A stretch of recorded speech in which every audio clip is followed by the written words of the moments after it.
10 tahun memimpin Indonesia, sosok satu ini dikenal punya karakter perfeksionis. Bahkan tidak jarang stafnya sampai dibuat kepontal-pontal. Banyak keberhasilan yang sudah dicapai meski memang PR masih menumpuk. Di balik sosoknya yang tegas dan berwibawa, ternyata menu favoritnya cuma tahu, tempe, dan kerupuk yang melempem. Tapi yang jelas, sosok ini masih akan memberi kontribusi yang banyak untuk negeri ini, meski tidak lagi menjabat sebagai presiden. Saya Rahma Hayuningdia, simak Satu Indonesia.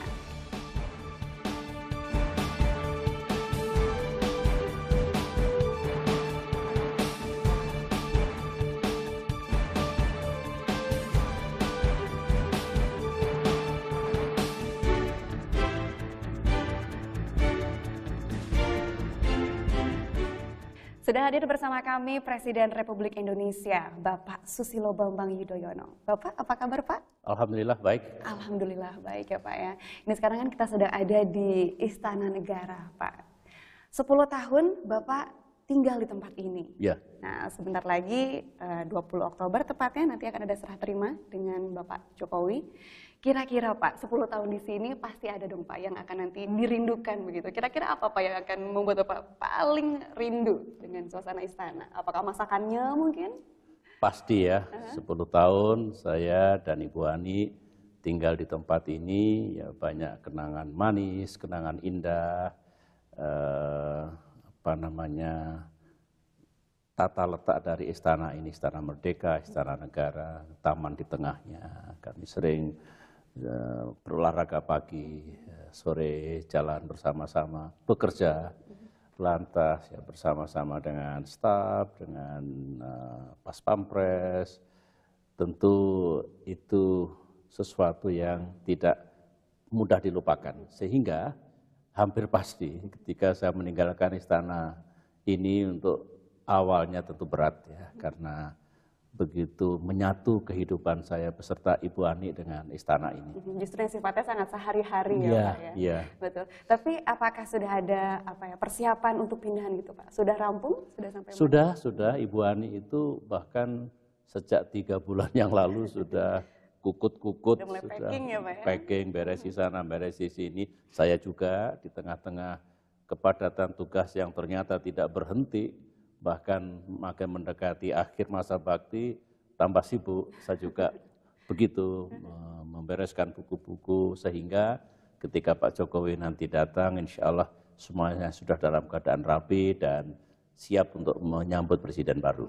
Tapi kalau kita boleh bernostalgia sedikit nih Pak, ketika pertama kali 10 tahun yang lalu Bapak masuk ke istana ini, kesan pertama apa Pak? Iya, kesan pertama barangkali dari luar sepertinya istana yang megah, istana yang indah, pasti penghuninya serba nyaman. Kalau saya lain, begitu masuk ke dalam, ya syukur alhamdulillah, tetapi terbayang tugas saya, tanggung jawab saya, dan pekerjaan saya. Karena disinilah saya harus bertanggung jawab terhadap amanah yang diberikan oleh Allah dan juga oleh rakyat. Dan saya menyadari memimpin Indonesia di era keterbukaan, di era politik gaduh, tantangannya tidak sedikit, itu bukan pekerjaan yang ringan. Maka ketika malam pertama saya datang dengan Ibu Ani, kami berdoa, mohon pada Tuhan, ya Allah, berikan pertolongan supaya saya bisa mengemban tugas. Itu yang saya rasakan hari pertama, 20 Oktober tahun 2004 dulu. Menarik ya Pak, pertama kali masuk justru yang langsung terbayang adalah tugas-tugas begitu ya Pak ya? Kewajibannya, tanggung jawabnya. Iya. Nah, Bapak kan kediaman Bapak di Cikeas, tapi Ya. Bapak memang lebih sering berkegiatan di sini. Tapi kalau kita berbicara soal Cikeas nih Pak, di sana Bapak lebih mendapatkan apa Pak? Apakah di sana Bapak berburu ketenangan atau banyak mendapat inspirasi? Makna rumah untuk Bapak? Tetap beda ya, ini istana, tapi kan ini lingkungannya lingkungan pekerjaan. Dan mulai bangun pagi sampai bangun pagi lagi ketika kami tinggal di istana ini ya tugas, tugas, dan tugas. Persoalan datang dan pergi. Tidak pernah ada satu hari yang bebas dari persoalan dan kemudian saya harus mengambil keputusan, memberikan perintah, mengatasi masalah seperti itu. Padat, penuh. Nah, di akhir minggu biasanya saya kembali ke Cikeas, rileks sedikit, situasinya berbeda, ya namanya rumah sendiri. Di situ saya bisa membaca buku-buku yang tidak sempat saya baca di istana ini, mendengarkan lagu-lagu atau bernyanyi. Itulah yang barangkali bisa membangun keseimbangan. 5 hari bekerja penuh, 2 hari sedikit rileks. Rileksnya justru di rumah ya Di Pak rumah ya, di Cikeas. betul. Tapi kan 10 tahun ini waktu yang panjang ya Pak ya. Ada nggak Pak kira-kira dari waktu ke waktu perubahan yang Bapak rasakan di Istana Negara ini? Artinya secara nuansa atau rasa istana, ada perubahan nggak Pak? Ada. Tapi sebelumnya begini, minggu lalu ada seorang menteri berkata kepada saya, Pak SBY kok berubah istananya. Maksudnya apa? Dulu ada lukisan Pak SBY dengan Ibu Ani, ada handicraft yang koleksi pribadi, penataan yang khas model saya dan Ibu Ani. Sekarang ya dikembalikan seperti saya pertama kali datang dulu. Mungkin iya. Jadi poin saya adalah ketika saya masuk ke istana ini dulu, terpikir oleh saya, ini bagian dari hidup saya. Oleh karena itu lukisan, kemudian handicraft Indonesia, cita, rasa seni kita harus hadir. Taman juga demikian kami tata, dan semua kita lakukan penataan yang kira-kira saya bisa bekerja dengan tenang. Mendapatkan satu lingkungan yang baik, sehingga ya insya Allah sangat membantu saya di dalam mengemban tugas negara. Artinya apa? Banyak yang kami lakukan untuk membuat lebih indah, lebih bersih, lebih nyaman, dan hubungan yang penting di antara saya dengan para pembantu saya itu dekat, dengan demikian hangat. Itu yang saya rasakan tahun demi tahun kami bangun, sehingga ya mengalir begitu, dan ditinggal beberapa hari. Itu juga yang kembali ke pertanyaan pertama tadi yang akan kami rindukan. Betul. Tapi jadinya ini nyaman untuk siapa saja yang ada di sini ya Pak? Ya, saya pikir begitu. Tapi yang juga menarik Pak, tentang istana adalah di masa pemerintahan Bapak ini, istana tampil berbeda. Istana itu seperti menjadi lebih terbuka begitu Pak. Bapak ada program namanya Istura, Istana untuk Rakyat, di mana masyarakat boleh keliling istana begitu tur pada akhir pekan. Nah, sebenarnya program Istura itu yang melatar belakangnya apa Pak? Justru istana ini milik rakyat. Mereka harus mengenal istana yang dimiliki oleh negara, baik di Jakarta, di Bogor, di Cipanas, di Yogyakarta, dan di Tampak Siring, Bali. Dengan mereka kita undang, bisa datang, dijelaskan oleh pemandu wisata, maka akan tahu tempat-tempat inilah tempat yang bersejarah. Para pemimpin bangsa dulu bekerja untuk mengatasi masalah yang pelik di negara ini. Demikian juga ada peristiwa-peristiwa besar, baik di Jakarta, di Bogor, ataupun di Jogja. Itulah yang saya niatkan, kemudian membuat program Istura itu. Dan ternyata benar, ribuan saudara-saudara kita dari berbagai pelosok tanah air datang, kemudian dijelaskan, foto-foto, dan mereka merasa inilah rumah kami, rumah rakyat. Sesederhana itu yang saya maksudkan, dan alhamdulillah ternyata disukai oleh rakyat kita. Tapi kan itu untuk rakyat begitu Pak ya, mereka menjadi tahu. Tapi kalau manfaat yang dirasakan oleh Bapak sendiri Pak, secara pribadi apa Pak? Dengan tinggal di istana, boleh dikata selama 10 tahun, Rahma, ya 80% saya di sini. 20% tidak, misalnya musim pemilu, tidak tepat saya melaksanakan pertemuan-pertemuan di istana. Nanti tidak baik, itu urusan politik, biarlah saya di Cikeas. Atau hari libur tadi, atau habis perjalanan ke daerah sekian hari, lelah, saya konsolidasi di Cikeas. Tapi selebihnya di sini. Nah, dengan tinggal di sini, maka pengamanan menjadi lebih mudah, biaya lebih hemat, kemudian pas pampres mudah untuk menjaganya, mengatur kegiatan juga begitu. Pendek kata, ya lebih efisien, lebih konsentrasi saya menjalankan tugas, sekaligus membuat istana ini tetap hidup. Begitu. Baik, menarik sekali ya. 10 tahun tentunya waktu yang panjang, seperti yang tadi Bapak bilang, banyak sekali yang harus dihadapi. Banyak juga ya kisah yang bisa dibagi ya Pak ya. Nah, ini Ya, selengkapnya akan kita dengar bersama-sama di Satu Indonesia, tapi usai jeda.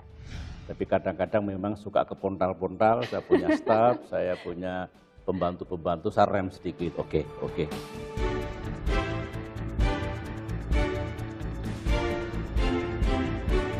Kembali di Satu Indonesia masih bersama Bapak Susilo Bambang Yudhoyono. Bapak sebagai presiden ini termasuk salah satu pemimpin dunia yang termasuk rajin gitu ya, menggunakan media sosial, Twitter, YouTube begitu. Nah, tapi di tengah kesibukan Bapak sebagai presiden, bagaimana cara membagi waktunya, Pak? Selalu ada waktu untuk itu, karena itu kan bagian dari komunikasi saya. Tidak harus komunikasi politik, juga komunikasi sosial. Saya menyapa rakyat, saya mendengarkan aspirasi dan kehendak rakyat. Saya kira itu media yang bagus. Saya ini latecomer, dulu tidak begitu tertarik, tetapi lama-kelamaan saya menganggap ini media yang bagus. Dan saya pilih kalau isunya itu saya harus masuk sendiri, maka saya kirim pesan itu, baik melalui Facebook, Twitter, ataupun YouTube. Tetapi kalau itu reguler, saya tinggal meminta tim yang membantu saya, tolong dilepas, disampaikan pesan seperti ini. Sehingga yang mengikuti Twitter saya, follower saya, itu ada tanda bintang, SBY, bintang begitu, itu dari saya langsung. Dan ternyata efektif sekali. Sekali lagi tidak menjadi beban, saya selalu bisa mengatur dan paling-paling satu hari kan saya mendapatkan resume apa yang dipikirkan rakyat, sekali-kali saya baca, sekali saya melepas langsung. Dengan demikian ya justru ini melengkapi komunikasi sehari-hari saya, sebab di samping saya belusuan sejak tahun 2004, itu juga penting, saya berkomunikasi melalui sarana yang lebih formal, tapi land of social media ini menurut saya betul-betul efektif. Secara Disitulah ini saya justru bisa gunakan. menyentuh mereka begitu ya Pak ya, Ya. bisa menyentuh rakyat. Nah, tapi mungkin ini juga jadi pertanyaan banyak orang. Kenapa Bapak memilih YouTube untuk merespons isu-isu yang sedang hangat begitu Pak? Ya, banyak yang bertanya seperti itu. Begini, sebenarnya saya juga masih menggunakan media konvensional. Saya memberikan press statement baik di dalam maupun di luar negeri, ya. Tetapi kalau saya ingin menyampaikan message kepada rakyat kita dan harapan saya tidak dipotong oleh media tertentu, lebih bagus saya gunakan YouTube utuh. Jadi kalau saya ingin bicara 5 butir penting tentang isu terkini melalui YouTube sampai semuanya ke masyarakat luas. Ya terus terang, saya harus jujur, televisi berita misalnya atau media-media tertentu kan ada tebang pilihnya juga. Jadi kalau di mata pemilik televisi itu tidak sesuai dengan haluan politiknya, belum tentu statement saya dimuat utuh. Mungkin diambil dari sisi yang lain, mungkin ditanggapi kemudian dan seterusnya. Sehingga seringkali maksud yang sebenarnya tidak sampai. Dengan YouTube 100% itu sampai di tangan masyarakat kita. Ada kekhawatiran menjadi tidak adil begitu ya Pak ya? Ya, yang sering saya katakan kan media itu harus fair and balance. Fair juga balance, adil dan berimbang. Itu. Iya. Nah, tapi kan ada risiko Pak, dampak yang bisa dibilang tidak bisa dikendalikan begitu Pak. Bully, hujatan, bahkan ini menempatkan posisi presiden seolah-olah dalam tanda kutip ini menjadi tidak sakral. Nah, Bapak menghadapi itu bagaimana? Saya memilih yang tidak sakral daripada di Menara Gading kita tidak peka terhadap apa yang menjadi pikiran rakyat dan akhirnya mengalami persoalan yang besar di suatu saat. Pelajaran sejarah banyak sekali di dalam negeri, di luar negeri. Pemimpin berjarak dengan rakyatnya. Dikiranya serba baik padahal rakyat tidak suka. Nah dengan itu saya bisa menyerap sebetulnya apa yang ada dalam hati dan pikiran mereka. Sekaligus kalau memang benar harus saya dengar. Nah, keputusan saya harus sesuai dengan yang dikehendaki rakyat. Tapi kalau rakyat salah mengerti saya bisa meluruskan. Bukan itu yang saya maksudkan sebagai presiden. Tetapi ini melalui media sosial itulah saya bisa leluasa bahkan dan kemudian memilih kadang-kadang Twitter lebih bagus. Tapi kadang-kadang YouTube lebih komprehensif. Dengan demikian ya siap saya dibully, lebih bagus daripada apa yang ingin saya sampaikan tidak sampai kepada mereka semua. Itu bagian dari seorang pemimpin politik di era keterbukaan, di era demokrasi seperti ini. Menurut saya jauh lebih baik daripada kita putus sama sekali dengan apa yang hidup di dalam hati dan pikiran rakyat.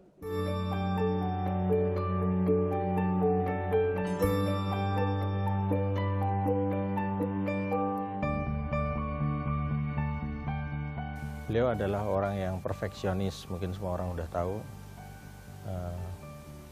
Beliau akan merencanakan sesuatu, menyiapkan sesuatu dengan sangat detail. Jadi kadang-kadang sebagai ADC, sebagai ajudan, kita juga berupaya untuk menjadikan diri kita perfeksionis. Tapi ternyata kita tidak ada apa-apanya gitu loh. Kadang-kadang ketika beliau berbicara kita suka kurang menangkap, tapi kita tidak berani bertanya. Bapak tadi minta apa Pak itu, atau Bapak tadi berkata apa. Akhirnya banyak yang kadang-kadang salah gitu loh. Sering kita mengalami seperti itu, tapi akhirnya ketika kita minta ulangin, akhirnya kita jadi akhirnya sama-sama tertawa. Karena contoh ada teman saya beliau bilang, tolong hubungi Pak Gita, maksudnya Pak Gita Wirjawan. Tapi ternyata yang ditangkap oleh teman saya bilang, tolong ambilkan gitar. Akhirnya ada teman saya datang membawa gitar tersebut, di mana presiden berharap menerima telepon, ternyata yang dikasih gitar. Tapi beliau tidak marah, justru akhirnya sama-sama tertawa misalnya gitu. Jadi itu hal-hal yang terus diceritakan sesama kita gitu. Dan hampir semua ADC pernah mengalami salah dengar itu. Kita akhirnya berupaya bekerja sebagaimana beliau berpikir, cara kerja beliau juga. Kita selalu berpikir one step ahead. Ketika kita sedang melakukan satu hal di saat ini, maka kita akan berpikir apa yang akan dilakukan berikutnya. Jadi kalau kita tidak berpikir seperti itu, maka kita akan kalang kabut lah gitu ya. Kita akan kesulitan. Jadi kita selalu berpikir seperti itu. Yang menarik diantaranya, walaupun mobil beliau itu anti peluru, tapi kemanapun beliau pergi di Indonesia beliau selalu membuka kaca. Lalu beliau akan melambaikan tangan kepada masyarakat yang walaupun sesungguhnya menurut segi keamanan tidak aman kan, jelas bisa aja seseorang membuang sesuatu ke dalam mobil itu. Tapi beliau bilang jangan larang saya atau jangan tutup kesempatan saya untuk berinteraksi dengan masyarakat, karena saya bisa seperti ini adalah karena masyarakat. Dan saya jadi presiden adalah untuk rakyat. Banyak ilmu yang saya dapat, banyak pengalaman yang saya dapat, dan banyak wisdom yang saya dapat dari beliau, pengetahuan, cara kerja, baik yang tingkat strategi maupun operasional maupun teknis sekalipun. Dan saya merasa saya mendapat guru yang komprehensif lah. Dapat guru, beliau adalah guru, bagi saya beliau adalah guru, beliau adalah atasan saya, dan beliau adalah sebagai militer, beliau juga adalah panglima saya gitu.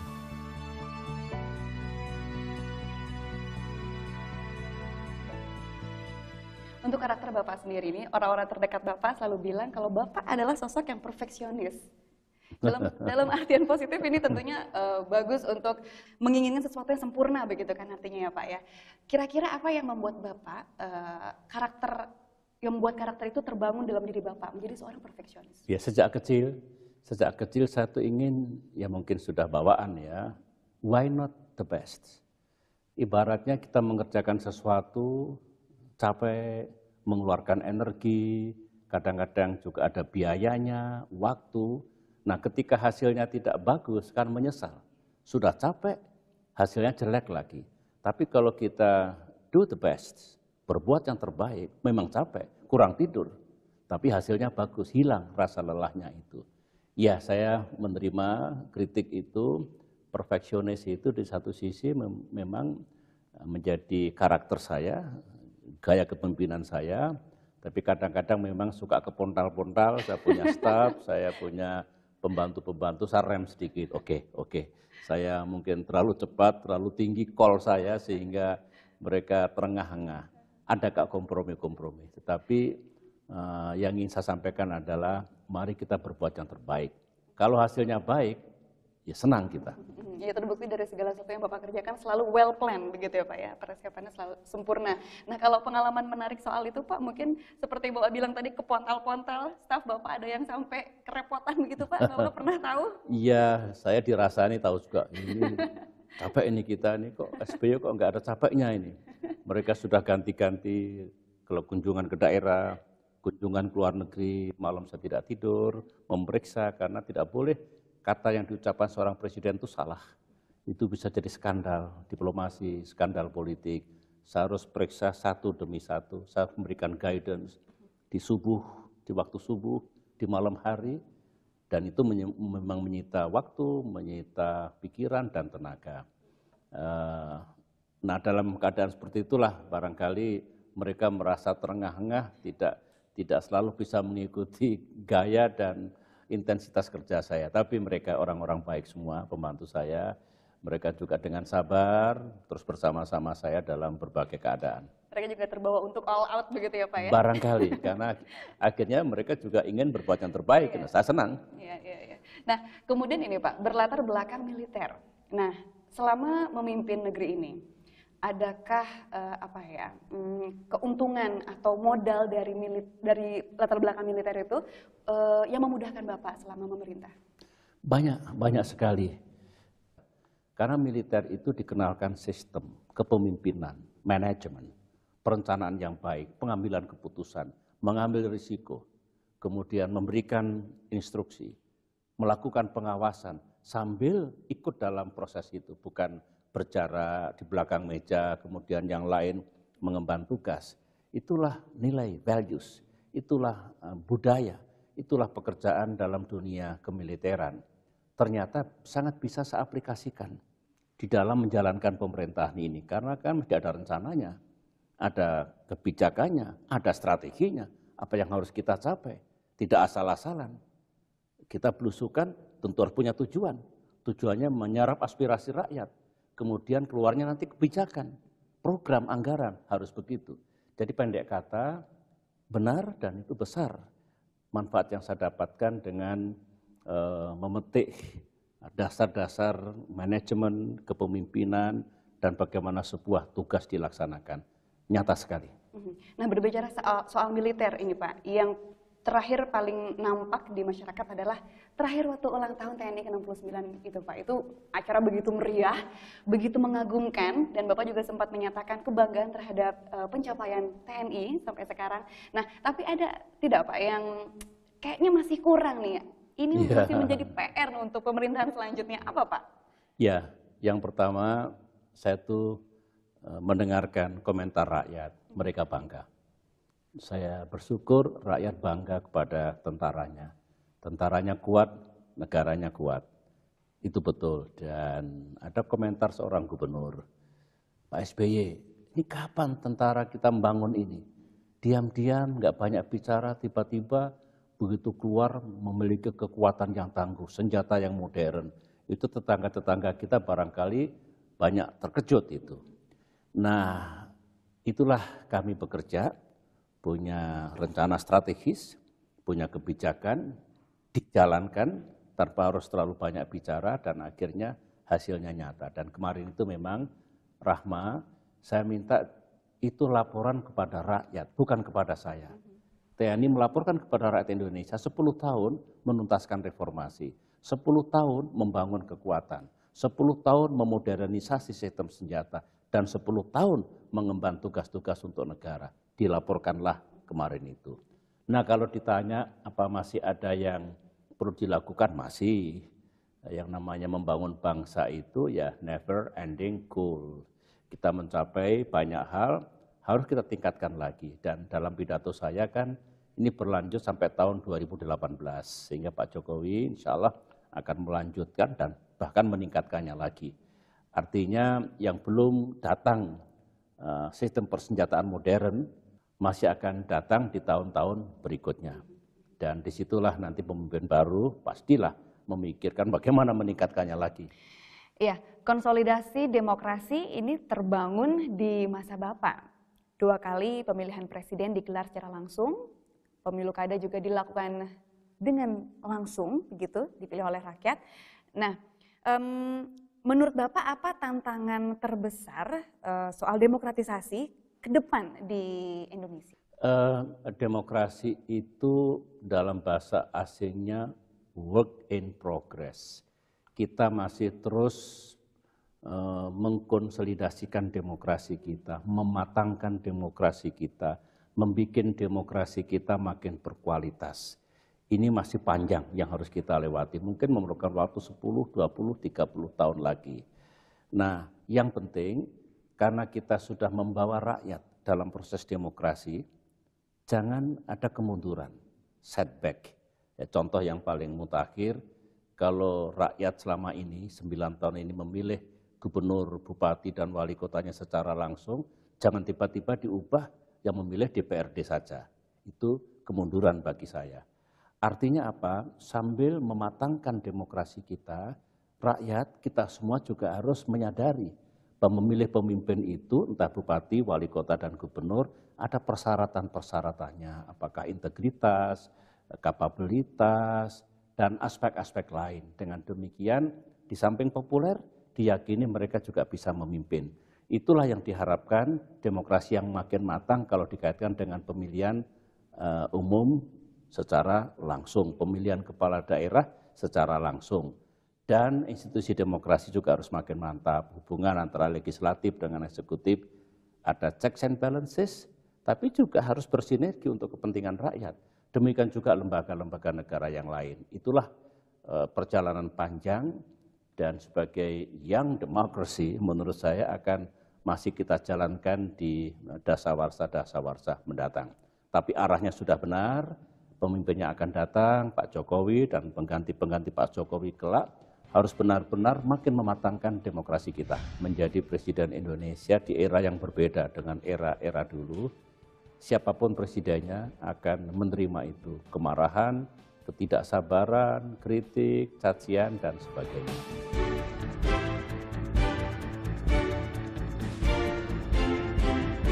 Nah, tadi kita sudah bicara soal militer, keamanan, kemudian demokrasi, soal ekonomi Pak, ini juga yang tidak kalah penting. Memang sih mungkin kemiskinan masih ada di mana-mana, tapi kalau kita melihat fakta dan angkanya itu kemiskinan menyusut dan ekonomi juga tumbuh di tengah ada resesi global begitu. Kira-kira kalau Bapak boleh berbagi resep sebenarnya faktor-faktor apa yang bisa membuat hal itu tercapai? Begini, di seluruh dunia, apalagi di negara berkembang, mengurangi kemiskinan itu tidak mudah. Kalau lihat OECD ya, survei, untuk menurunkan kemiskinan 0,1%, belum tentu 1 tahun bisa. Banyak negara bahkan bertambah kemiskinannya. Alhamdulillah dengan kerja keras kita semua, 10 tahun ekonomi kita tumbuh, pertumbuhan nomor 2 di antara negara G20, dengan ekonomi tumbuh itu lapangan pekerjaan makin tersedia, dan akhirnya karena mendapatkan penghasilan, kemiskinan makin berkurang. Kita lihat angkanya ya, dulu tahun 2004 kemiskinan 17% lebih. Nah setelah itu tahun lalu, dan saya kira tahun ini akan ada di kisaran 11%. Jadi kita bisa menurunkan 5-6% dalam waktu 10 tahun. Itu kalau yang mengerti tidak mudahnya menurunkan kemiskinan, satu capaian. Kita syukuri artinya. Sekitar 8 juta saudara kita bebaskan dari lingkaran kemiskinan. Tetapi masih panjang, kita ingin makin turun lagi kemiskinan kita. Dengan cara apa? Satu, ekonomi harus tumbuh. Yang lain, pemerintah harus memberikan program yang pro rakyat yang tidak mampu. Seperti BOS, Jamkesmas, BPJS, beras untuk rakyat miskin, kemudian kredit usaha rakyat, dan sebagainya. Program-program pro rakyat mestinya diteruskan. Seraya meningkatkan pertumbuhan, dengan demikian dari hukum ekonomi kemiskinan akan turun, kemudian dari inisiatif pemerintahan dengan program-program penanggulangan kemiskinan yang baik, lebih dipercepat lagi penurunan kemiskinan itu. Jadi kesimpulannya, dua-duanya harus berjalan secara paralel. Artinya program-programnya Pro Rakyat itu sudah ada, tinggal diteruskan begitu ya, Pak, ya? Diteruskan dan ditingkatkan. Mungkin Pak Jokowi nanti menemukan lagi, silahkan. Tambah lagi, silahkan. Begitu. Iya. Nah, yang juga banyak disoroti adalah Indonesia banyak sekali mengadakan forum internasional begitu, Pak. Ini kita melihatnya sebagai usaha pemerintah untuk menaikkan posisi Indonesia di mata dunia begitu. Tapi sebenarnya apa target Bapak? Bapak ini ingin Indonesia dilihat seperti apa di mata dunia sebetulnya? Ya, pada saat kita mengalami krisis yang luar biasa dulu, 1998, dunia mengatakan Indonesia negara gagal, failed state, buruk sekali citra kita. Nah, perjuangan saya, kita harus mengembalikan nama baik kita. Iya, termasuk trust building dari luar negeri kepada negeri kita. Kadang-kadang mereka melihat Indonesia setelah mulai recover perekonomian kita masih seperti waktu krisis dulu. Ini tidak fair, oleh karena itulah saya punya policy, silahkan datang ke Indonesia, lihat perkembangan Indonesia, seeing is believing, dan mereka mengatakan, ah benar, ada kemajuan, ada progres. Jadi di satu sisi saya ingin memotivasi diri kita sendiri, lihat dunia melihat kita, ayo kita bekerja sebaik-baiknya. Yang kedua, dunia datang, kemudian melihat sendiri, mereka mengakui ada kemajuannya. Dan satu hal, saya bilang pada para menteri dalam sidang kabinet, kalau ada rencana seminar ataupun konferensi internasional, apapun, terus bertanya, siapa atau negara mana yang siap jadi tuan rumah, saya minta untuk angkat tangan. Sehingga banyak sekali. Di Bali, di Jakarta, dan di kota-kota lain. Itu juga untuk ekonomi. Mereka datang ribuan, tinggal 3-4 hari atau seminggu, itu juga ekonomi. Jadi pendek kata dengan saya membuka Indonesia di panggung internasional, mereka datang ke sini dengan berbagai macam kegiatan, manfaatnya banyak sekali. Itu. Tapi itu artinya berarti Bapak melihat Indonesia cukup siap untuk menjadi apa ya, dilihat oleh dunia begitu, sudah cukup siap? Sangat siap. Iya begini, kadang-kadang kita merasa apakah kita ini sudah cukup untuk mendapatkan standing yang baik. Sudah, coba. 1998 ekonomi kita hancur, gelap. 10 tahun kemudian, 2008, kita masuk G20. Saya berbicara waktu itu dengan teman-teman saya, para pemimpin dunia, Presiden Amerika Serikat, Perdana Menteri Australia, dan juga Perdana Menteri negara-negara barat. Berbincang-bincang, akhirnya mereka setuju Indonesia harus masuk G20. Itu kan pengakuan. Setelah itu banyak sekali. Seperti kemarin, tahun lalu APEC. Sebelumnya di Amerika Serikat. Setelah itu kita. Tahun ini di Tiongkok, itu negara-negara besar. Indonesia dipercaya. Kemudian banyak sekali summit yang dilaksanakan di Indonesia. Artinya apa? Di mata mereka Indonesia normal democratic country seperti mereka. Tentu masih banyak kekurangan kita, masih panjang yang harus kita lalui. Tetapi saya minta jangan minder kita, jangan merasa negara kita kecil terus. Kalau merasa kecil nggak akan pernah jadi besar.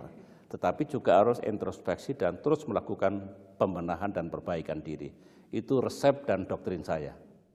Nah, dari tadi kita berbicara soal kemajuan, Pak. Tapi kalau boleh memilih begitu, Pak, kira-kira prestasi apa yang menurut Bapak itu bisa dibilang titik paling tinggi yang bisa membuat orang Indonesia itu paling merasa bangga atas prestasi yang pernah diraih? Saya ya yang harus menjawab rakyat ini. Tetapi ketika ekonomi kita tumbuh baik di kala dunia sedang susah perekonomiannya, itu kan satu capaian, masuk G20, 20 ekonomi besar dunia, bahkan menurut Bank Dunia kita 10 besar sekarang ini, tentu bangga. Indonesia masuk dalam radar hubungan internasional, dilibatkan, saya sendiri diminta untuk memimpin pekerjaan besar PBB bersama-sama Perdana Menteri Inggris dan Presiden Liberia, merumuskan pembangunan dunia pasca 2015. Itu juga pengakuan. Jadi rakyat itu akan senang ketika dunia mengakui Indonesia negara yang terus maju. Nah yang kedua, menurut saya ketika rakyat mengirim SMS kepada saya melalui Twitter, melalui Ibu Ani, Dan banyak lagi, terima kasih Pak SBY, program-program pro rakyat kami rasakan, kami makin baik hidup sehari-hari kami. Itu juga menurut saya satu hal yang patut saya syukuri. Artinya apa? Rakyat ini tentu senang kalau dunianya melihat Indonesia dengan pandangan yang positif, tapi mereka juga merasakan ada kemajuan. Sehingga kalau disimpulkan, 10 tahun terakhir saya mengutip teman-teman saya di luar negeri, mereka melihat ekonomi kita tumbuh, kemudian kemiskinan pengangguran berkurang, demokrasi kita hidup, hubungan internasional kita bagus, peran kita makin diakui, upaya untuk bikin negara bersih dan memberantas korupsi serius oleh mereka dinilai. Jadi hal-hal itulah menurut saya capaian yang patut kita syukuri. Dan sekali lagi saya berharap pemerintahnya akan datang, yang baik-baik dijaga, yang belum baik silahkan diperbaiki. Begitu sederhana ya Pak ya, Ya. Apresiasi rakyat bernilai begitu Ya. untuk pemerintah. Nah, tadi kita berbicara soal titik tertinggi, titik terendahnya Pak, di mana Bapak merasa kepikiran begitu Pak, apakah Ya. suatu saat Bapak datang kemudian ada disambut dengan tagar-tagar yang shame on you SBY, atau kemudian juga waktu Indonesia berkali-kali ditimpa bencana bertubi-tubi, itu Ya. bagaimana Pak? Kalau untuk saya pribadi, saya sudah siap ya menjadi Presiden Indonesia di era yang berbeda dengan era-era dulu. Siapapun presidennya akan menerima itu, kemarahan, ketidaksabaran, kritik, cacian, dan sebagainya. Tetapi tidak semua. Kalau 2004-2009 dulu rakyat marah semua kepada saya, mana mungkin saya dipilih kembali dengan suara yang jauh lebih besar dibandingkan 2004. Artinya yang keras tidak sedikit, tapi kalau dari statistik ternyata yang terima kasih dan merasakan hasil yang saya capai lebih banyak lagi. Tetapi saya siap apapun ya dengan kritik dan ketidaksabaran ataupun kemarahan itu. Bagi saya itu tidak menjadikan saya menjadi sangat bersedih. Yang sedih itu benar tadi, kalau tiba-tiba ada bencana alam seperti tsunami, gempa bumi, banyak sekali musibah itu. Ya, saya dengan Ibu Ani ya mungkin tidak di depan publik, ya menangis sebetulnya. Ya Allah, lindungilah rakyat kami, bebaskanlah dari musibah seperti ini. Kemudian kalau juga saya datang ke pelosok-pelosok tanah air, banyak yang sudah maju, rumahnya bagus, punya mobil, punya motor, punya handphone, tetapi masih ada kantong-kantong tertentu yang tertinggal. Saya juga, wah ini bagaimana mungkin negaranya makin maju, yang kaya makin banyak, kok masih ada kantong kemiskinan seperti ini. Nah, saya bicara sama Bupati, sama Gubernur, tolong berikan perhatian. Jadi yang touching bagi saya itu apabila ada penderitaan rakyat yang karena bencana alam tadi. Tidak ada satu presiden pun yang bisa mencegah letusan gunung berapi, yang bisa mencegah gempa bumi dan tsunami. Tapi kan tetap saya sedih kalau lihat korban seperti itu. Dan yang tadi itu kalau di daerah masih ada kantong-kantong kemiskinan yang tidak tersentuh dengan baik, saya juga sedih dan saya doronglah, ayolah para bupati, wali kota, Anda kan dipilih oleh rakyat, pedulilah pada mereka, bikin sesuatu untuk mereka. Itu adalah salah satu cara untuk mengatasi, kemudian bagaimana caranya supaya bisa bangkit dari titik terendah? Ya, dalam banyak hal, dengan fokus pada tujuannya apa, mengenali persoalan, dan kemudian sadar kalau dikaitkan dengan kadang-kadang kritik, ya, ada yang shame on you SBY, tetapi juga ada thank you SBY, itulah romantika dan pikiran yang ada di masyarakat kita. Kalau itu saya fokus saja kepada tugas presiden itu apa, ya, untuk meningkatkan kesejahteraan rakyatnya, membawa Indonesia di mata dunia makin baik, makin baik. Begitu cara saya memotivasi diri dan mendorong kesabaran serta ketegaran saya sebagai manusia biasa. Tapi kalau berbicara soal bangkit dari rasa keterpurukan begitu, pasti keluarga punya peran yang besar. Kalau cucu bagaimana nih Pak? Pak cucu itu ya boleh dikata penat seperti apapun, ya, Mood booster gitu, Pak. ada tekanan seperti apapun, kalau sudah lihat cucu itu sepertinya hilang semua itu. Itulah kedekatan dengan keluarga, itu bagian dari sukses dengan istri, dengan anak, dengan cucu, dan itu benar. Saya kira semua kakek, semua nenek, kalau sudah ketemu cucu itu bagaikan obat yang tidak ada yang menandingi gitu. Baik, kita masih akan terus mengenal lebih dekat sosok eyang kakungnya Aira dan Erlangga. Tapi setelah usaha jeda berikut ini, tetap di Satu Indonesia. Kabarnya Bapak ini justru memilih kerupuk itu yang agak alot. Kok bisa? Kenapa Pak pilih kerupuk Ini yang begitu? data intelijensinya.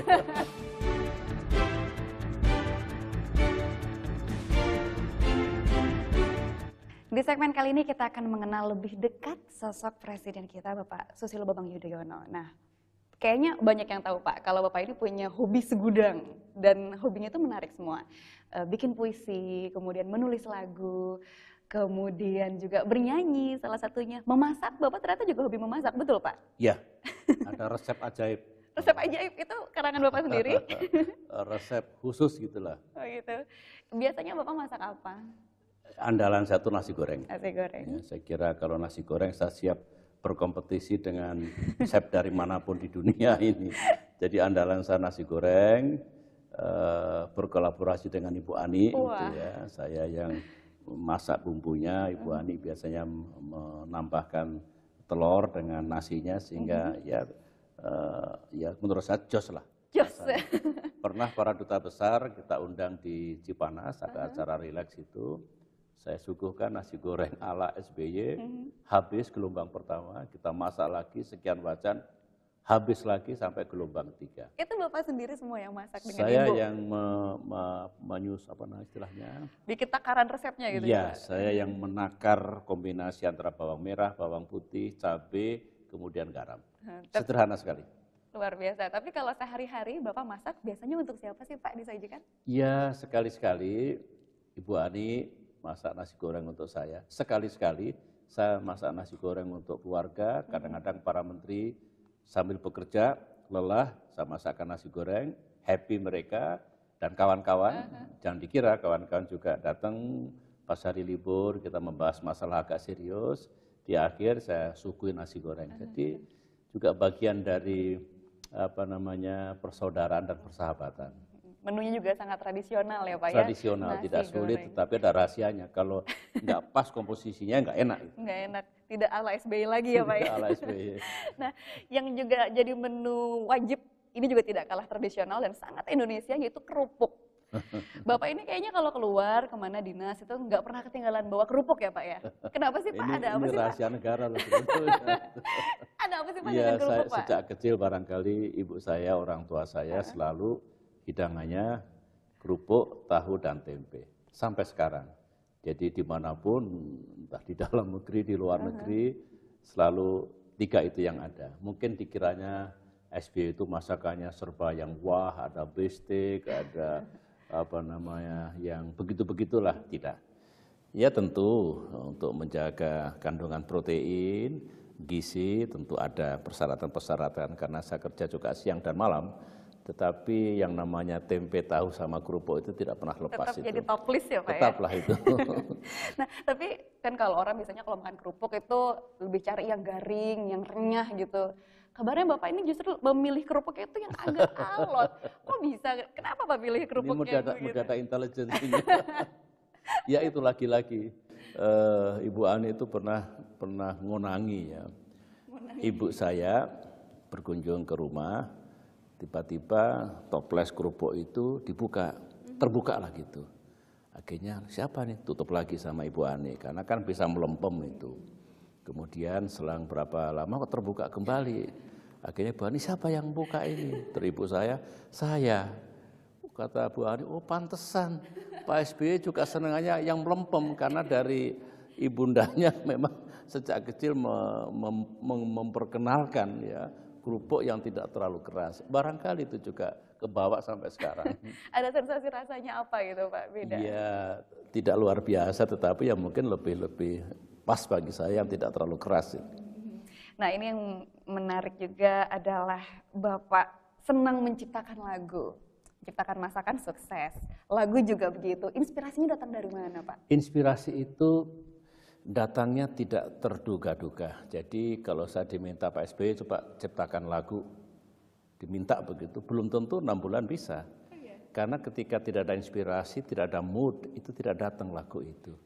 Jadi kalau saya 3 bulan sekali tiba-tiba ada inspirasi, ada desakan, ingin mengekspresikan getaran jiwa saya, di situ saya segera ambil gitar atau keyboard untuk mulai mengabadikan dalam lirik dan juga nada. Nah, disitulah tercipta satu lagu. Karena sedang mengalir, kalau saya tidak manfaatkan bisa hilang, gone itu. Bahkan pernah suatu saat ada lagu yang berjudul Save Our Planet yang dimainkan di Bali pada saat ada konferensi PBB. Itu unik. Saya menciptakan lagu Save Our Planet, memang saya dedikasikan untuk masyarakat internasional. Bait pertama, bait kedua itu tercipta di Jakarta, hari libur. Tapi refrennya nggak ketemu saja. Waduh, kok buntu ini. Saya terbang ke Bali. Nah, perjalanan dari Bandar Udara Ngurah Rai ke Tampak Siring, ketemu itu refrennya. Jadi begitu sampai ke Tampak Siring, segera saya susun bersama tim, ada keyboard, ada gitar, lengkap di situ. Jadi artinya inspirasi itu datang, tidak bisa kita programkan, tapi datang dengan sendirinya dan disitulah tercipta sebuah lagu. Tapi biasanya Pak, kalau laki-laki berkarya itu tidak jauh dari sosok perempuan Pak biasanya. Nah, kira-kira Bapak pernah bikin lagu untuk ibu? Sebetulnya kalau dibaca lirik, sebagian dari lagu saya, itu lagu tentang kasih sayang, tentang cinta. Itu kan included kasih sayang kepada istri, kepada anak, kepada cucu, pada kawan, pada rakyat Indonesia karena maknanya dalam. Demikian juga kalau Rahma mengikuti puisi dan lagu-lagu saya, di samping kasih sayang itu tentang kerukunan, tentang persaudaraan, optimisme, bekerja keras membangun bangsa, tentang keindahan. Jadi saya ingin sesuatu yang soft, yang berkaitan dengan jiwa, dengan hati. Dengan demikian kehidupan di negeri ini jangan keringlah serba politik, serba bisnis, tapi juga ada tentang kemanusiaan, persaudaraan di antara kita sebagai bangsa yang majemuk. Itu yang saya niatkan melalui bahasa puisi dan bahasa lagu.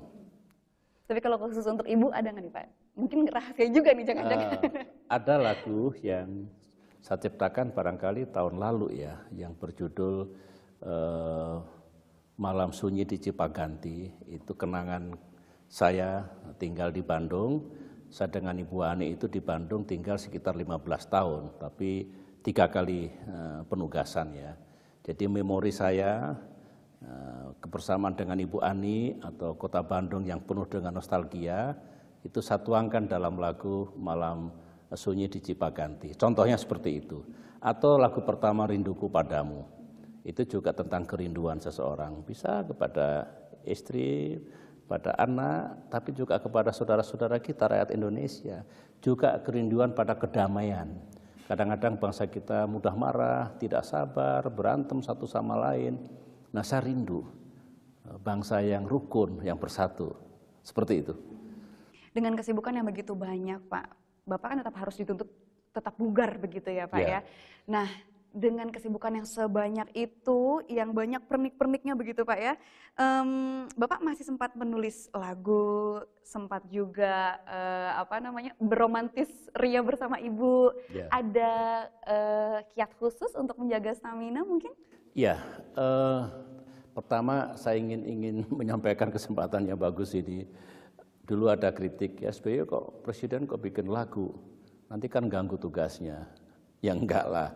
Lagu yang saya ciptakan selama mulai tahun 2006 ya, berarti 7, 8, 9, 10, 11, 12, 13, 14, 8 tahun, itu sekitar 22 lagu.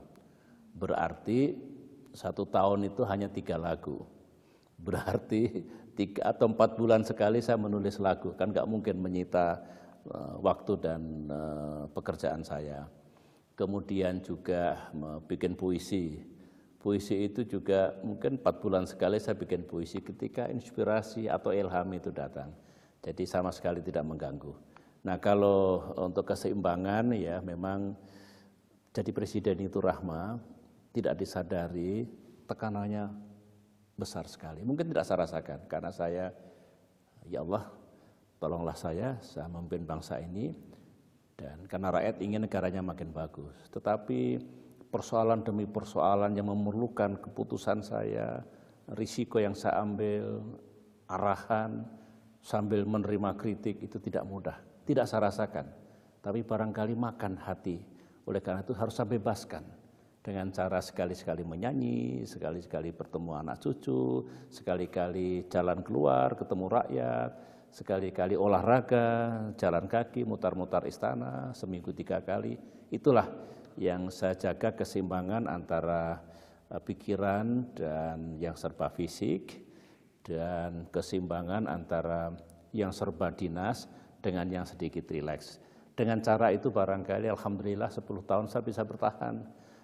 Banyak orang mengatakan, Pak SBY, kalau saya masuk sosial media, dibully seperti itu, udah stroke saya, katanya begitu. Oke, ya memang bersabar, tegar itu juga energi loh. Tidak datang dengan sendirinya. Oleh karena itu, ya saya nggak bisa ceritakan secara utuh kecuali teman-teman saya mengalami menjadi presiden atau apapun jabatan yang mendapatkan tekanan yang luar biasa dan harus membebaskan dirinya supaya lebih rileks dan bisa bertahan. Nah itu Pak, kalau jadi presiden itu tidurnya berapa jam Pak berarti? Rata-rata dokter ini kalau dengar marah itu, dokter kan maunya 6 jam minimal. Kadang-kadang saya 4 jam.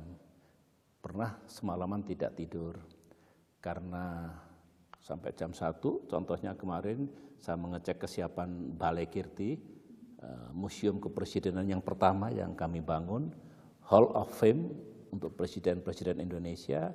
Jam 1 baru selesai, kemudian ternyata tidak bisa lagi, terus saya mengerjakan yang lain, sehingga pagi nyaris tidak tidur saya, dan harus move on, harus jalan lagi. Itu juga beberapa kali saya alami, sehingga sekali lagi tentu tidak bagus, tetapi saya berusaha ya minimal 4-5 jam itu dapat 1 hari, minimal itu, supaya terjaga, nanti lama-lama rontok. Jadi nggak ada harus 6 jam itu, kadang-kadang mahal sekali itu. Jadi mahal ya Pak, menjadi sangat berharga waktu istirahat. Kembali kita berbicara soal keluarga nih, 2 putra Bapak, Mas Agus, Mas Ibas, ini memilih jalan yang berbeda. Kalau Mas Agus lebih konsentrasi ke militer begitu, kalau Mas Ibas ke politik, itu apakah sesuai dengan arahan dari Bapak? Saya tidak mengarahkan, Ibu Ani tidak mengarahkan, dulu mereka berkonsultasi kepada orang tuanya, baik Agus maupun Ibas, terpisah ya. Tapi model saya kalau saya ngasih nasihat atau pandangan kepada Agus, adiknya saya suruh dengar. Kalau saya juga melakukan hal yang sama kepada Ibas, kakaknya saya minta mendengarkan. Jadi saya bilang begini, itu pilihan kalian masing-masing, mau jadi apa. Orang tua tidak boleh memaksakan harus jadi ini atau jadi itu. Tetapi tolong diingat, kalau jadi militer itu tantangannya begini. Nah kalau bukan militer menjadi sipil katakanlah, tantangannya juga ada. Tidak ada profesi manapun yang tidak ada plus dan minusnya dari segi tantangan dan permasalahan. Yang penting siap. Kalau mantap, kalau siap, silakan. Kami akan merestui dan mendoakan serta mendorong suksesnya si pilihan itu, apakah Agus menjadi militer, kemudian Ibas memasuki dunia politik. Jadi sekali lagi kami tidak pernah memaksa, hanya memberikan gambaran-gambaran supaya mereka siap manakala betul-betul memilih profesi yang dia inginkan. Hubungan antara Bapak dengan Bu Mega itu seolah-olah seperti dingin begitu. Saya juga tidak tahu pasti sebetulnya.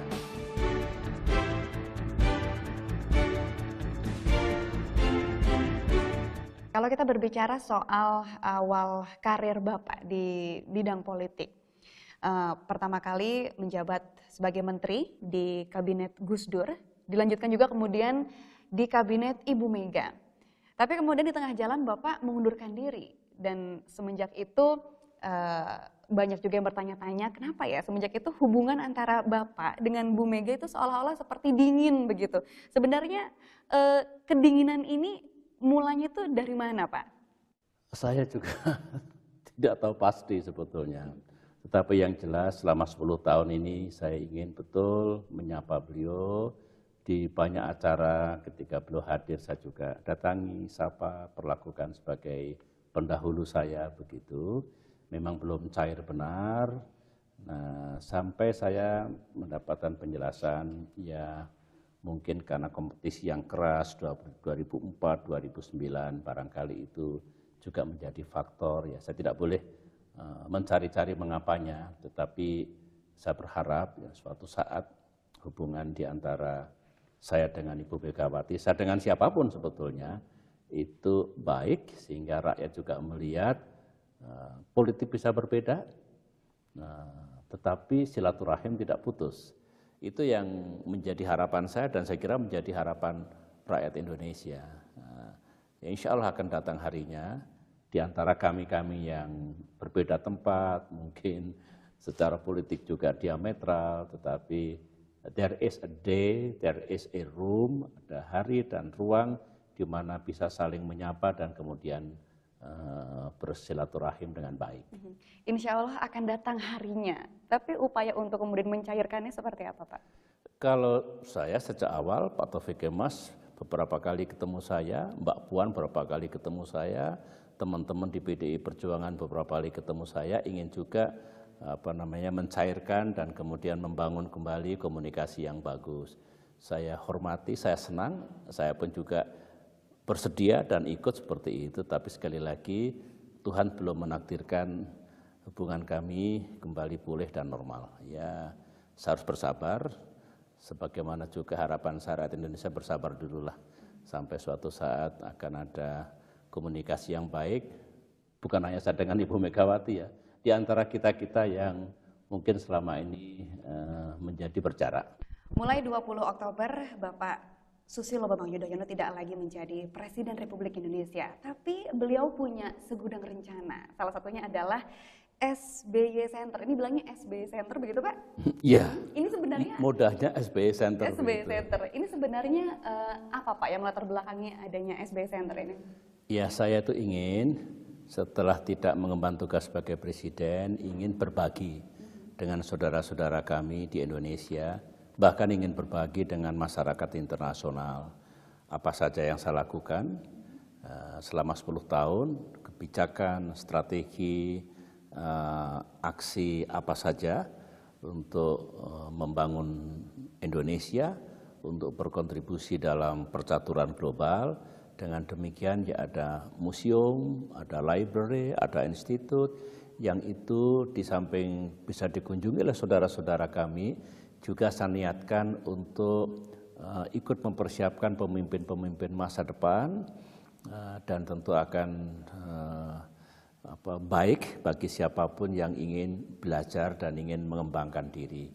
Saya kira tradisi yang bagus sambil memberikan kesempatan pada pemimpin dan pemerintahan baru, tidak mengganggu, tapi kami juga melakukan sesuatu yang masih berguna bagi rakyat kita.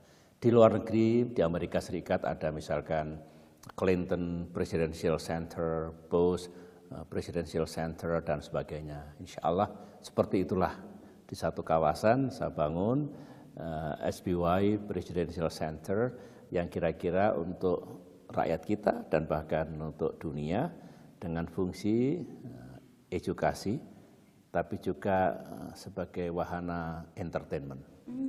Menjadi sebuah wadah begitu ya, Pak ya? Ya. Baik.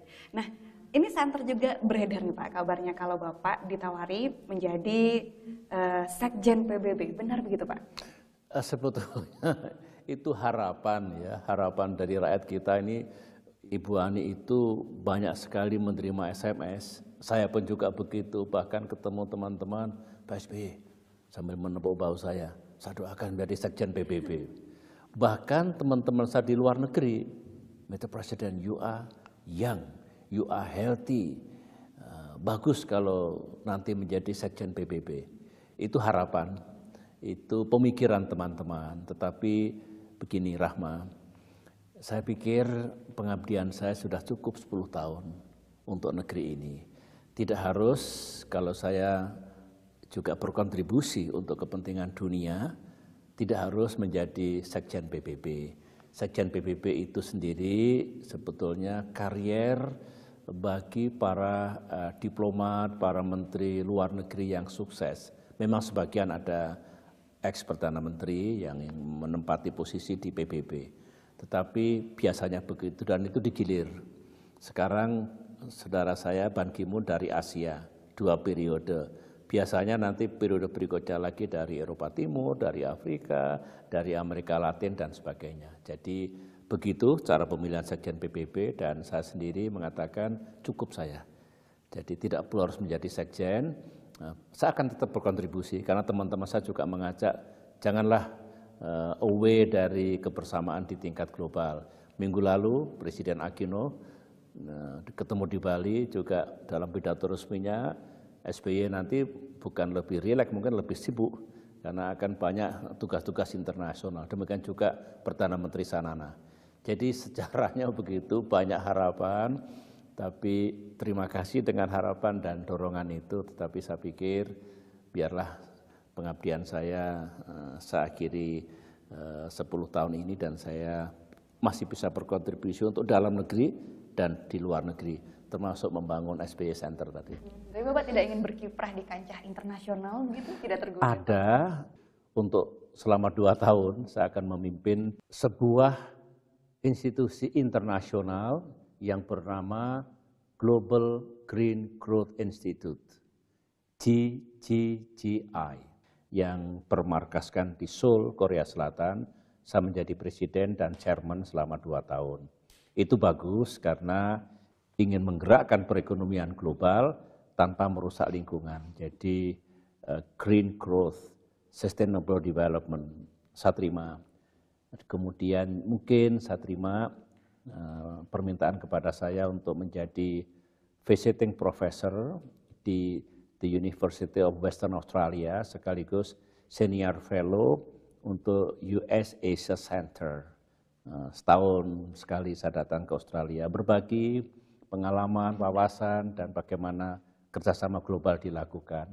Ada sejumlah tawaran, tetapi begini Rahma, saya ingin tidak habis waktu saya di luar negeri.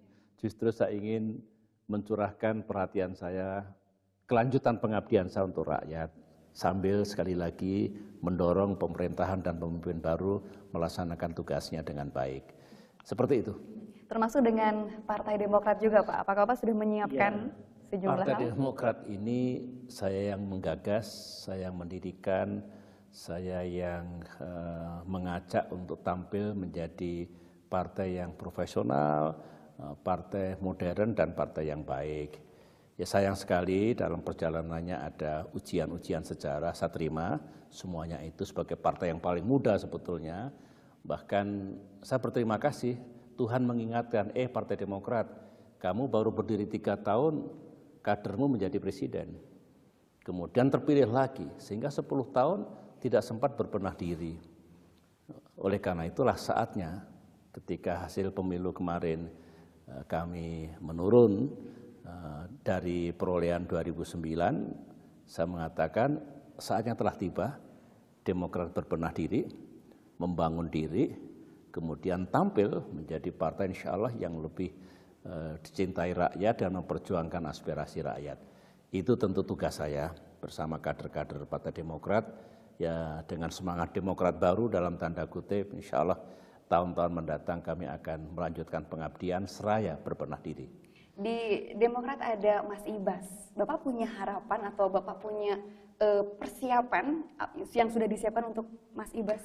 Saya tidak pernah mempersiapkan Ibas harus jadi apa, Agus harus jadi apa begitu. Biar mereka menapaki perjalanan karirnya dengan baik. Sebagai contoh, kemarin dalam pemilihan pimpinan DPR, partai-partai yang kebetulan dalam posisi kepemimpinan DPR itu sama, mencalonkan Ibas menjadi salah satu wakil ketua DPR.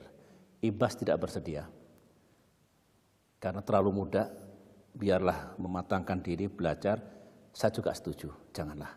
Biar dia menapai anak tangga secara bertahap, berlanjut, dan berjenjang. Dengan demikian, sebagai orang tua tentu punya harapan dong saya, Agus suatu saat pada saatnya nanti bisa mengemban amanah yang lebih tinggi, demikian juga Ibas, tapi dengan proses yang baik, dengan jenjang yang baik, dengan demikian ya siap. Karena memimpin itu kan perlu persiapan, perlu modal, perlu pengalaman, perlu pendidikan dan sebagainya. Itu harapan orang tua. Jadi kembali ke Ibas, biarlah dia menekuni profesinya sebagai anggota parlemen dan sekaligus ikut membina partai. Tidak ada persiapan, tapi itu adalah harapan Bapak, Mas Ibas. Saya kira orang tua pasti memiliki harapan yang baik untuk putra-putranya. Tapi kalau secara umum, kita juga pengen mendengar nih nasihat Bapak sebagai ayah pada anak-anaknya. Pak, Bapak punya pesan khusus nggak? Ada begini ya, anak saya ini kan ya biasa, anaknya presiden, dulu anaknya jenderal, itu kan suka dibanding-bandingkan atau boleh dikata seolah-olah di bawah bayang-bayang ayahnya. Nah, saya dengan Ibu Ani mengatakan ya hampir pasti tidak bisa dielakkan karena kalian kenyataannya anak SBY. Tetapi ingatlah kalian harus membangun masa depannya sendiri. Kalian harus mengibarkan benderanya sendiri. Mungkin masih kecil, lama-lama besar. Artinya, jadilah diri sendiri. Karena suatu saat justru saya dan Ibu Ani yang di bawah lindungan mereka, di bawah bayang-bayang mereka. Jadi saya motivasi, Anda punya potensi masing-masing, lakukan, belajar sebanyak mungkin, jangan takut salah, jangan takut gagal, karena disitulah akan ditempa dan berhasil. Jadi saya membuat dia bukan anak yang selalu melalui jalan yang mudah. Biarlah tertantang dengan cobaan dan ujian hidup. Dan mudah-mudahan ini justru membuat mereka lebih percaya diri untuk merintis atau meraih sukses di karirnya masing-masing. Tidak dilarang seorang SBY marah sebagaimana kemarahan Ibas dan kemarahan keluarga kami. Nazarudin itu mestinya harus bertobat.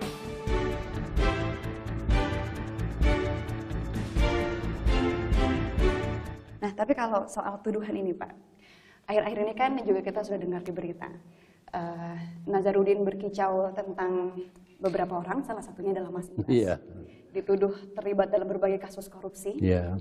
Bagaimana Bapak menanggapi hal itu, Pak? Saya juga dalam hal ini di samping sedih, saya juga marah. Tidak dilarang seorang presiden itu marah. Tidak dilarang seorang SBY marah sebagaimana kemarahan Ibas dan kemarahan keluarga kami. Nazarudin itu mestinya harus bertobat. Dia salah satu yang menghancurkan Partai Demokrat sampai suaranya jatuh. Itu sejarah. Dan kemudian setelah itu menembak kiri kanan, banyak orang yang ditembaki jadi korban. Fitnah sana, fitnah sini. Fitnah itu lebih kejam daripada pembunuhan. Sekarang Ibas dihantam lagi, yang tidak ada kaitannya sama sekali. Kami, keluarga sedang mempersiapkan diri untuk membawa ini ke proses hukum, legal action terhadap Nazarudin. Saya senang karena setelah 20 Oktober tidak ada lagi tuduhan SBY menggunakan kekuasaannya, tidak. Saya menggunakan hak saya, kami termasuk Ibas menggunakan hak sebagai warga negara mendapatkan keadilan. Saya sangat serius, sebab kalau tidak kita hentikan, tercoreng nama anak saya. Dia masih muda, dia belajar, tiba-tiba difitnah seperti itu. Biarlah nanti pengadilan, biarlah kebenaran yang membuktikan siapa yang bicara asal saja dan siapa yang benar-benar melakukan kegiatan yang tidak salah. Dulu waktu dia masih di pelarian, muncul dalam wawancara Skype, ngapain saya ngasih uang sama Ibas, nggak ada hubungannya dan itu bukan kubu kami. Setelah itu beda-beda statementnya, kiri kanan. Terakhir seperti itu, dikaitkan sama atlet dan segala macam. Sudah selesai, sudah habis kesabaran kami, dan kami akan gunakan hak untuk mendapatkan keadilan. Ini serius. Serius dan alhamdulillah mau selesai dari Presiden, tidak ada lagi tuduhan SBY menggunakan kekuasaannya. Lantas kira-kira apa Pak yang membuat Nazarudin kemudian menyebut nama Mas Ibas? Tidak tahu, tidak jelas. Tidak jelas. Tiba-tiba seperti itu. Ya saya mengerti kadang-kadang menekan, minta ini, minta itu, menekan ke Menteri Hukum dan HAM, mengirim pesan kepada Demokrat, minta ini, minta itu. Loh, kok kebalik? Kok jadi menekan orang-orang yang menjalankan tugas, sekali lagi mestinya harus bertobat, orang seperti Nasaruddin malah mengaco seperti itu. Saya tidak tahu. Tapi begini sajalah, saya tidak ingin berdebat di muka publik, biarlah keadilan yang bicara nanti. Baik, sekarang kita berbicara soal ke depan saja ya Pak ya, tentang presiden baru nih nanti. Bapak ada pesan khusus nggak untuk Bapak Joko Widodo? Ya, saya mulai dengan semoga Pak Jokowi berhasil. Selamat bertugas untuk Pak Jokowi. Beliau sudah terpilih, sudah mendapatkan mandat dari rakyat, saatnya untuk bekerja. Jadi kalau dulu mungkin ya pencitraan karena memang musim kampanye, musim pilpres, sekarang mestinya berhenti dan selamat mengemban tugas. Beliau akan tahu tugas itu kompleks, banyak tantangan dan permasalahannya. Kita berikan kesempatan beliau untuk melaksanakan apa yang dijanjikan dalam masa kampanye dulu. Kalau kita bisa membantu, kita bantu. Dengan demikian beliau bisa berhasil. Dan sebagaimana yang sering saya katakan, sebagaimana yang saya lakukan, saya melanjutkan yang baik-baik dari presiden sebelumnya. Mulai dari Bung Karno, Pak Harto, Pak Habibie, Gus Dur, Ibu Mega. Dan kemudian tantangan berkembang, zaman berubah, saya lakukan perbaikan-perbaikan dan pembaharuan. Harapan saya juga begitu untuk Pak Jokowi, yang baik-baik dijagalah. Jangan diobrak-abrik, karena barangkali saya nggak suka dengan yang lalu, lantas diobrak-abrik, ya tidak perlu. Tapi justru yang belum baik itu hanya diperbaiki. Itu harapan, pesan, dan doa saya kepada Pak Jokowi yang insya Allah akan segera mengemban tugas.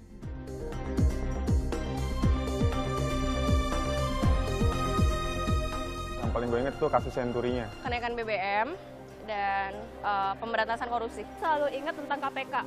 Gimana korupsi yang awalnya tuh dulu mungkin nggak terlalu kelihatan, sekarang tuh makin lama kinerja KPK tuh makin bagus dan gue benar-benar appreciate itu. Gue ngerasa Indonesia itu kalau pas pemerintahan SBY ini ya kayak terangkat lah di mata dunia itu, memperkuat sistem keamanan nasional seperti menambah alutsista. Presiden pertama yang terpilih karena demokrasi, jadi dia juga yang pertama kali buat kita untuk nerapin demokrasi di seluruh Indonesia gitu. Keterbukaan ekonomi dan keterbukaan politiknya sangat baik.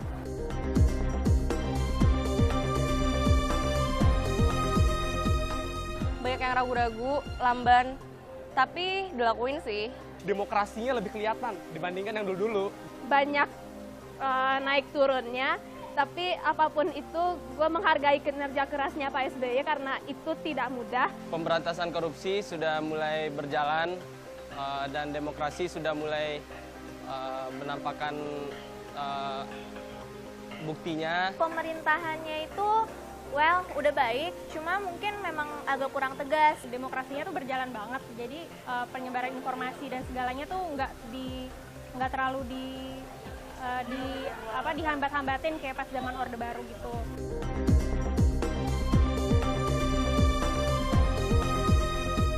Pesannya makasih banget Pak SBY untuk 10 tahunnya ini udah bikin keadaan Indonesia stabil meskipun ada gejolak-gejolak sedikit. Tetap semangat ya Pak, makasih banyak udah bantu kita. Tapi lagi-lagi kita butuh presiden yang sangat tegas. Saya berterima kasih kepada SBY, kemudian sehat-sehat saja ya Pak. Iya, kita nih sebagai anak muda bener-bener minta maaf banget Pak sama Pak SBY. Kita banyak tingkah laku yang nakal, bandel.